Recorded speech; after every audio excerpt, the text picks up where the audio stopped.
¿Cómo están? Buenas noches, queridos hermanos. Bienvenidos. ¿Cuál fue el tema de ayer, hermanos? Los descendientes de Abraham. ¿Quiénes son los descendientes de Abraham? ¿Quiénes son los descendientes de Abraham?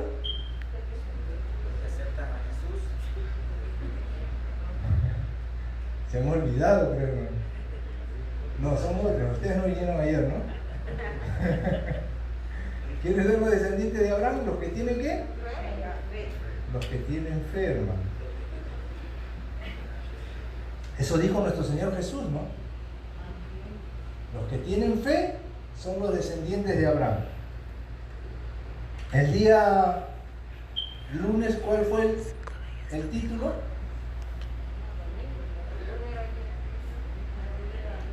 No, ayer fue lunes, ¿no? Yo estoy adelantado, hermano.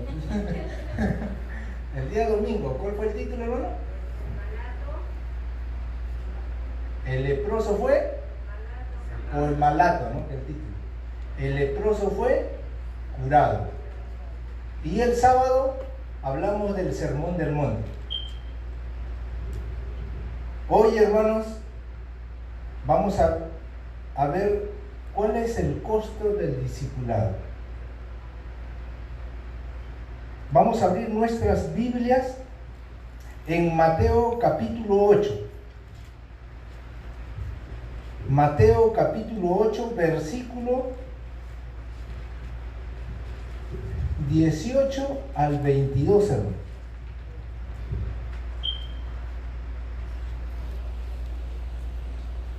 Viendo Jesús una multitud a su alrededor, dio orden de pasar al otro lado. Y un escriba se le acercó y le dijo: Maestro, te seguiré a donde quiera que vayas. Y Jesús le dijo: las zorras tienen madrigueras y las aves del cielo nidos, pero el Hijo del Hombre no tiene dónde recostar la cabeza. Otro de los discípulos le dijo: Señor, permíteme que vaya primero y entierre a mi padre. Pero Jesús le dijo: sígueme y deja que los muertos entierren ¿a quién, hermanos? A sus muertos.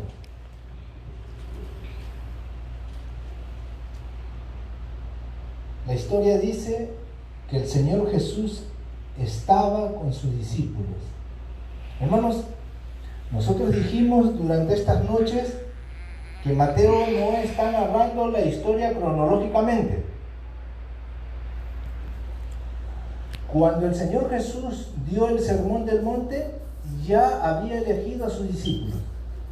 Pero Mateo está dándole otro orden, está tratando de transmitir un mensaje. Y Mateo está narrando lo que sucedió cuando el Señor estaba eligiendo los discípulos, los 12, los que iban a estar con él. A Mateo no le llama la atención mucho el llamado de los demás. Él se centra en un discípulo. Dice Mateo: y un escriba se le acercó y le dijo: Maestro, te seguiré a donde quiera que vayas. Iré donde tú vas, Señor. Pero miren, ¿quién es este discípulo? ¿Quién es este personaje? La Biblia nos da algunas pistas.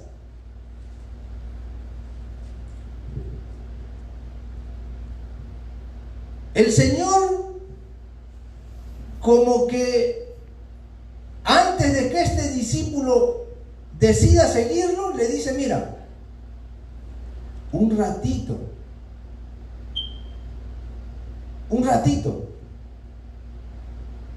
no tengo nada que ofrecerte.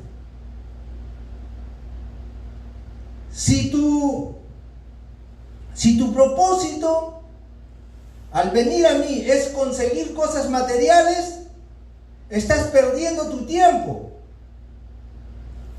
Si tu propósito al venir a mí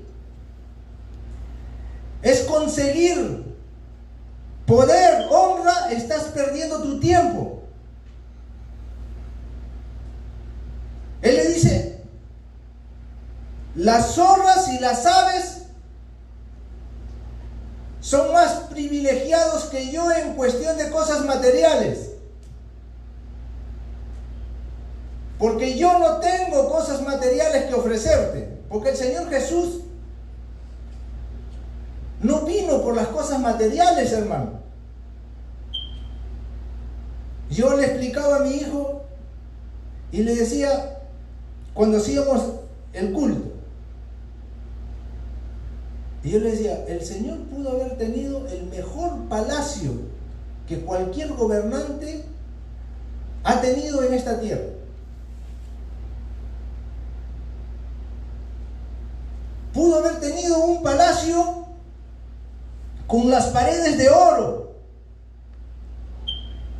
con el piso de diamante, con los mejores muebles, las maderas más caras, las piedras más preciosas. Dios pudo haber construido un palacio así. Pero Dios no vino, hermanos, para hacer alarde de las cosas materiales.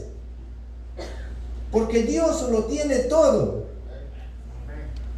Porque Dios no es pobre. Dios lo tiene, pero a pesar que lo tiene, no nos saca las cosas para mostrarnos y decirnos, mira, yo tengo esto. Y el Señor había venido ¿a qué? ¿A darle cosas materiales al hombre? ¿O a darle algo mucho más importante, que es la salvación? ¿A qué había venido el Señor? A salvarnos. Y para salvar a alguien no se necesita de cosas materiales. Para salvar a alguien se necesita tan solo un amor desinteresado. Para salvar a alguien solo se necesita un amor desinteresado, capaz de darlo todo sin esperar nada. Y ahí estaba nuestro Señor. Pero hermanos, ¿quién fue este hombre a quien el Señor le dijo esto? ¿Cuál de los discípulos tenía problemas con las cosas materiales? ¿A cuál de los discípulos le quitaba el sueño las cosas materiales? Judas, hermano.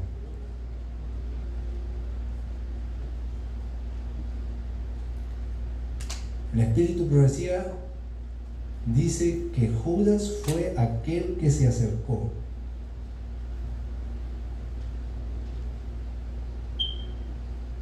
A Judas nadie lo llamó.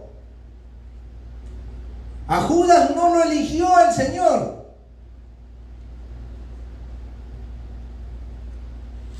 A Judas lo trajeron los discípulos.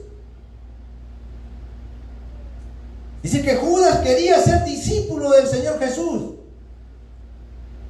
Y se le acercaron, se le acercó Judas a los discípulos. Le dijo, quiero seguir a tu maestro. Y los discípulos estaban entusiasmados, porque Mateo dice que era un ¿qué? ¿Qué dice, hermano? ¿Están con sus Biblias? Era un escriba. Los discípulos pensaban que el Señor había venido a conquistar un reino terrenal y que tenía que rodearse de personas importantes.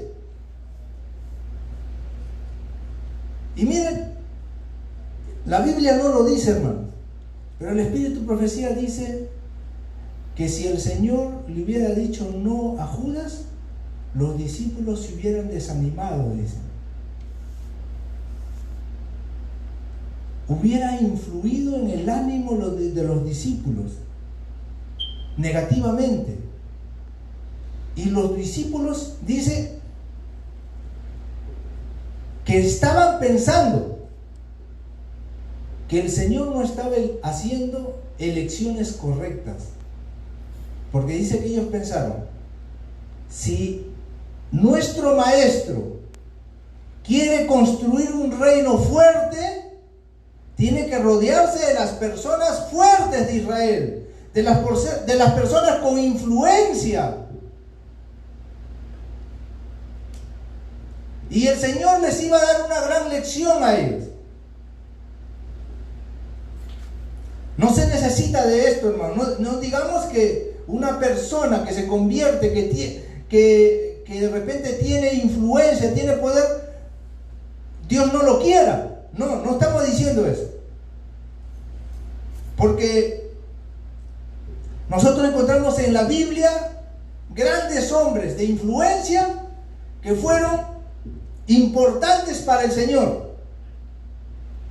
Pero aquí encontramos a un hombre que las motivaciones que tenía eran erradas e equivocadas. ¿Qué quería Judas?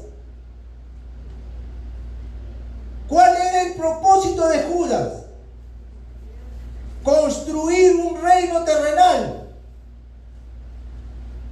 Y el problema de Judas es que él se creía superior a los demás.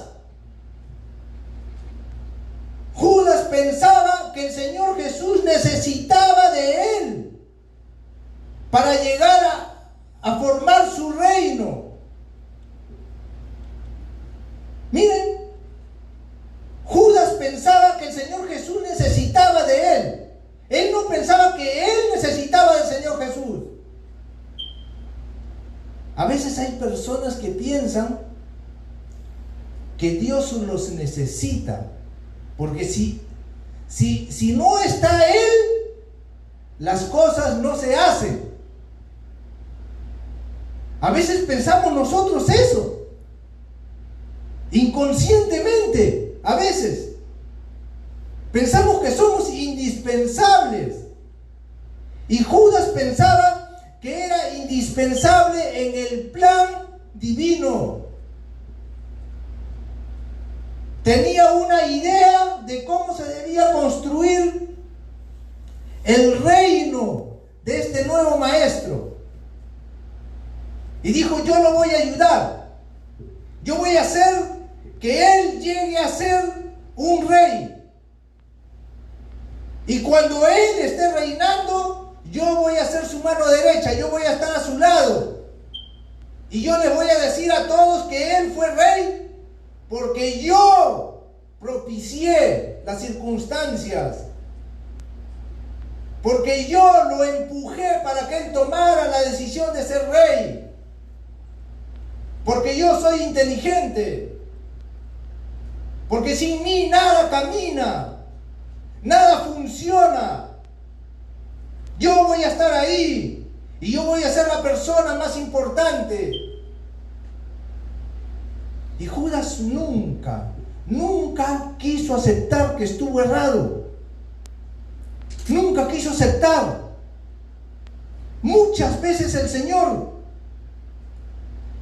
trató de mostrarle que él estaba equivocado. Dice que el Señor lo nombró tesorero para que esté muy cercano al Señor Jesús, para que a través de su influencia la vida de este hombre pudiese cambiar. Dice que cuando llegó Judas donde el Señor vio una sombra en la vida de Judas, pero a la vez vio una posibilidad. Y el Señor hizo de todo para que Judas fuera una persona distinta. ¿Se acuerdan en la Santa Cena? En la última cena, el Señor dice: quien mete la mano conmigo es quien me va a entregar. Y miren, hermanos, los discípulos vieron que Judas metió la mano con el Señor, pero los discípulos no pensaban que Judas era capaz de hacer esto. Sospechaban del resto, pero no de Judas, porque Judas había escondido muy bien sus intenciones. Porque Judas había escondido muy bien sus motivaciones. Y en este momento Judas pudo arrepentirse. Estaba siendo descubierto. Su plan se estaba revelando. Dios le estaba mostrando. Pero a Judas no le gustaba que le dieran la contraria. A Judas no le gustaba que lo reprendiesen. Judas se sentía demasiado importante. No le gustaba la corrección. ¿Cómo van a corregir a Judas? Una persona demasiado orgullosa.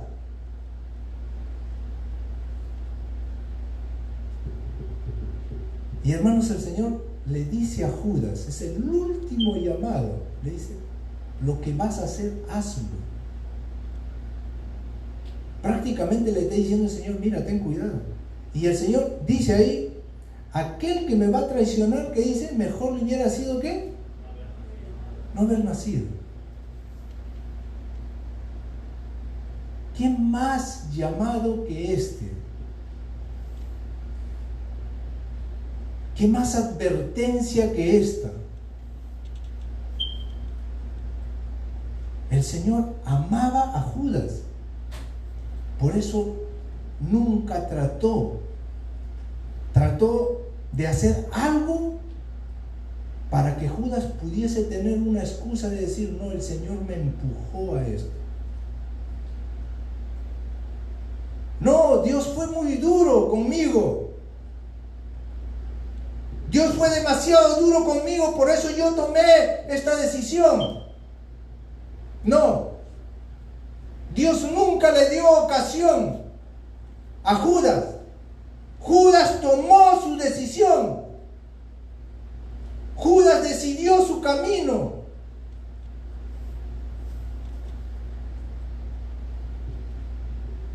Judas escogió, pudo haber escogido servir al Señor. Pero es que escogió, hermanos, seguir sus propios planes. ¿Cuál era el plan de Judas? Mira, voy a crear todas las circunstancias, voy a propiciar todas las circunstancias, el momento adecuado para que este maestro se haga rey. ¿Y qué dijo Judas? Bueno, voy a hacer un plan para que los sacerdotes vayan y lo tomen preso. Y cuando lo tomen preso, este maestro que ha resucitado muertos, que ha curado enfermos, que ha levantado paralíticos, que ha sido capaz de reprender las aguas, las tormentas se aquietan delante de él. Entonces este hombre se va a revelar verdaderamente como el hombre que es, fuerte, poderoso. Lo voy a entregar. Y cuando lo entregue, él se va a mostrar como verdaderamente es. Y entonces en ese momento va a ser el momento adecuado, propicio, para coronarlo como rey. ¿Y qué pasó? El plan no salió como Judas creía. El plan no salió como Judas pensaba que iba a salir.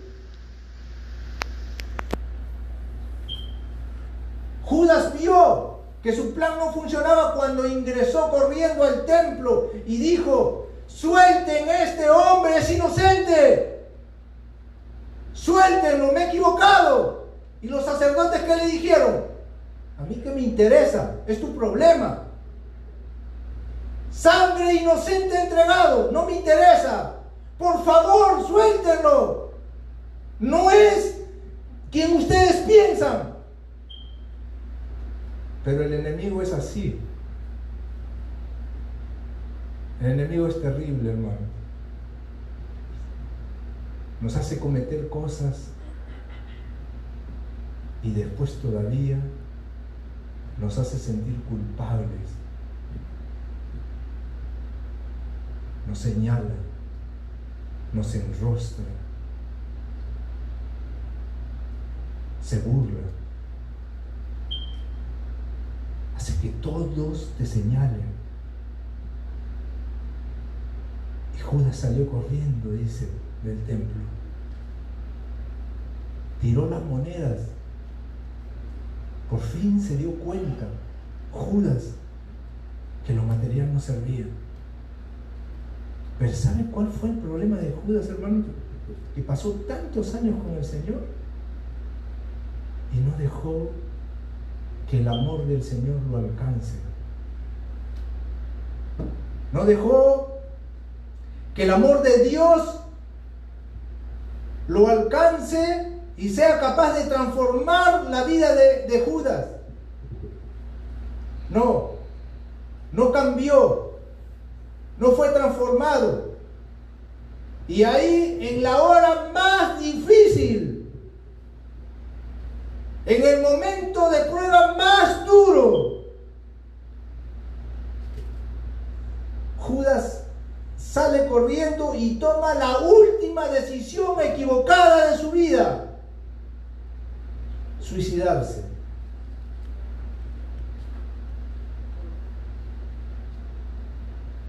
A veces nosotros decimos, pero yo nunca haría eso. Y yo le explicaba a mi hijo y le decía que cada día hacemos una decisión. Cada día el Espíritu Santo toca nuestro corazón. Cuando hacemos algo malo y nosotros sentimos como que alguien nos dice que no debemos hacer algo, le digo, esa es la voz del Espíritu. Esa es la voz de Dios. Tienes que saber escuchar eso, porque la próxima vez esa voz no la vas a sentir mucho. Y la siguiente la vas a sentir menos. Y va a llegar un momento en que no vas a escuchar más. Vas a abrir la Biblia, vas a leerla y no te va a tocar. ¿Qué dijimos ayer, hermanos, con respecto a los hijos de Abraham? Que los hijos de Abraham, ¿qué? ¿Van a heredar qué? El cielo. Van a vivir con Dios. Pero los hijos del reino, ¿qué va a pasar? Se perderán. Van a ser echados. Y le decía que esto es duro, es difícil. Y aquí está Judas. Miren lo que dice Judas. Le dijo, te seguiré a donde quiera que vayas. ¿Sabe qué dice Mateo? Hermanos, esta traducción del griego al español, hermanos, hay una palabra que no hay una palabra para traducir ni en inglés ni en español. Mire, porque él dice, miren, te seguiré a donde quiera que vayas. Ese a donde quiera que tú vayas, en el griego, hermanos, dice que es una promesa vacía. Es una promesa sin sustento. Es como cuando un hombre le dice, te voy a bajar las nubes, cuando está enamorado de una mujer, ¿no? Eso es vago, hermano. te voy a dar mi vida. Y miren, a los seres humanos nos gustan las promesas vagas. Y Mateo dice, la promesa que Judas hizo es una promesa falsa y vaga, sin sustento. Claro, Mateo está escribiendo después que Judas ya murió. Y él está escribiendo con sustento. Y de repente ese encuentro del Señor con Judas lo tenía vivo en la mente Mateo. Y se acuerda y dice Mateo que la promesa de Judas era una promesa vaga. Era una promesa sin sustento. ¿Cómo que te seguiré a donde quiera que tú vayas?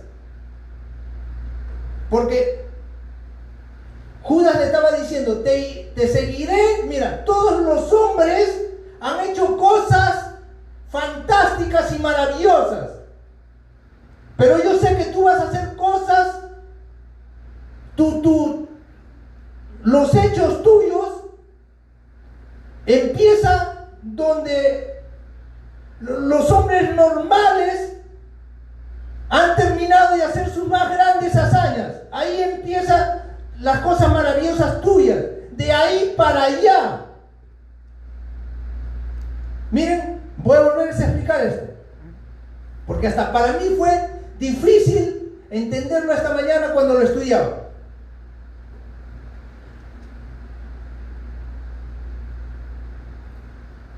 Mateo dice, todos los grandes hombres hicieron cosas maravillosas y este fue el límite. Hasta aquí llegaron. Pero todas las cosas maravillosas que tú haces están de aquí para allá. O sea, son cosas sobrenaturales. Y Judas dice, Señor, yo voy a empezar a seguirte aquí, de aquí para allá. Pero Judas no sabía dónde iba a llegar el Señor, todo lo que iba a hacer. Porque Judas estaba suponiendo que el Señor iba a construir un reinado terrenal. Pero el reinado del Señor fue totalmente contrario. ¿Y cómo conquistó el reino del Señor? ¿Subyugando a los demás? ¿Conquistando a las personas? ¿Derribando reinos?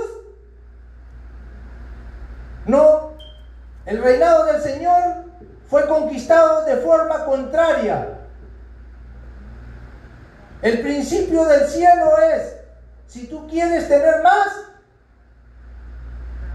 entrégalo todo, quédate sin nada. Si tú quieres morir, no, si tú quieres vivir, tienes que morir. Ese no es un principio de este mundo. Y Judas pensaba construir un reino en esta tierra con esos principios humanos. No tenía idea siquiera. Y Mateo dice, las promesas de Judas fueron falsas, porque no tenía una idea clara siquiera de lo que era el reino. Y a veces así en esta vida nosotros hacemos promesas vacías, promesas sin sustento. A veces decimos, Señor, ayúdame, pero ¿en qué? ¿Cuál es tu problema? Señor, tengo un problema, por favor. No, sé específico. Señor, yo te voy a seguir. Sí, pero te voy a seguir, ¿cómo? Y el Señor dice aquí, no tengo nada que ofrecerle. Y ahí le dice a otro discípulo, le dice, mira, los otros dos discípulos ahí, le dice, mira, déjame preocuparme de mi familia, hacer mis cosas. Y el Señor le dice, no, pon las cosas de Dios primero. Pon las cosas de Dios primero y el resto vendrá por añadidura, dijo el Señor. Por eso que debemos poner primero las cosas de Dios. Vamos a escuchar este canto, hermano. Y mientras escuchas este canto, toma una decisión.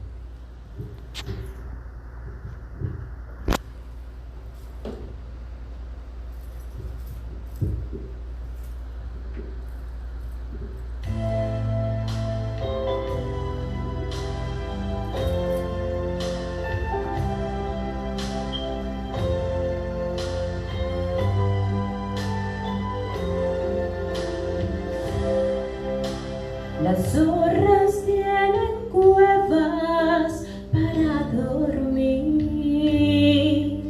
las aves de los cielos tienen nidos, mas el Hijo del Hombre no tiene un lugar donde su cabeza recostar.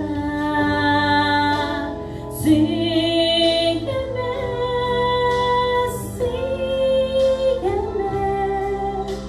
sígueme, dice el Señor. Déjalo todo, yo soy tu heredad, yo te sostendré, dice el Señor. Son muchos los discípulos del Señor, pero pocos le conocen en su intimidad. Son aquellos que oyen la voz del Señor, son fieles y le siguen hasta el fin.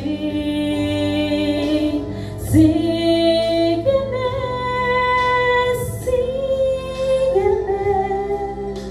sígueme, dice el Señor. Déjalo todo, yo soy tu heredad, yo te sostendré, dice el Señor.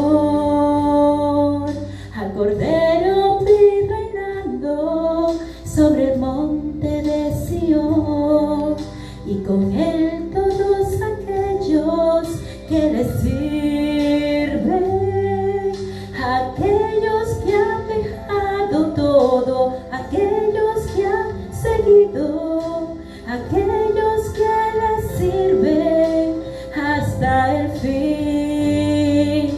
Sion, Sion, habitación de Dios, como llamas a tus siervos hacia ti.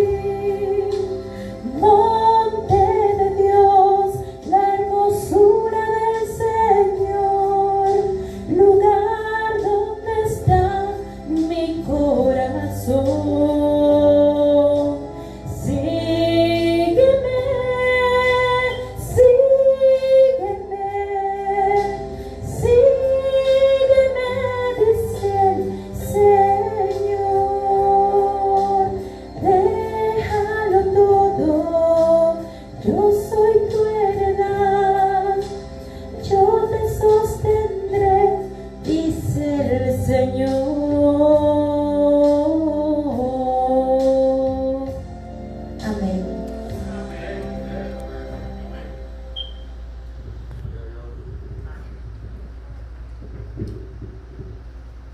El Señor quiere discípulos y no seguidores.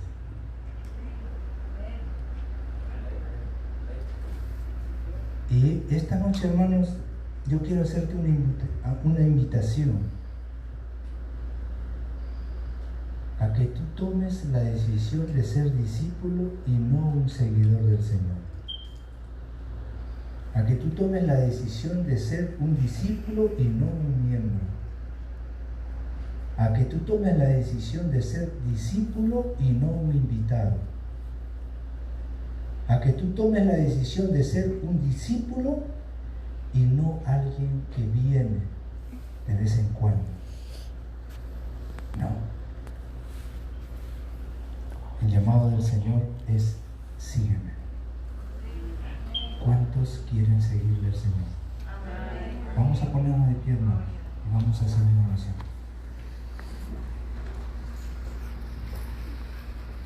Amado Señor, querido Padre, estamos aquí esta noche, oh Señor, una vez más reunidos. Una vez más, oh Señor, después de haber estudiado tu palabra. Querido Padre, el llamado que tú le hiciste a estos hombres tuyos, a estos discípulos tuyos, Señor, fue un llamado que cambió este mundo. Algunos escritores dicen que estos seguidores tuyos, estos discípulos tuyos del primer siglo, trastornaron el mundo de su tiempo. Hoy, Señor, tú también nos sigues haciendo el mismo llamado a nosotros. El mismo llamado para conmover este mundo con tu palabra. Para decirle a la gente, oh Señor, que tú vienes muy pronto. Por eso, Señor, queremos pedirte que nos ayudes, que nos eduques, que nos formes como verdaderos discípulos tuyos. Estamos aquí de pie, oh Señor, porque hemos decidido esto. Y ponemos, oh Señor, nuestras vidas y nuestras decisiones en tus manos. Haz tu voluntad en nuestras vidas. En el nombre de Cristo Jesús te lo pedimos, Padre. Amén. Dios los bendiga, querido hermano.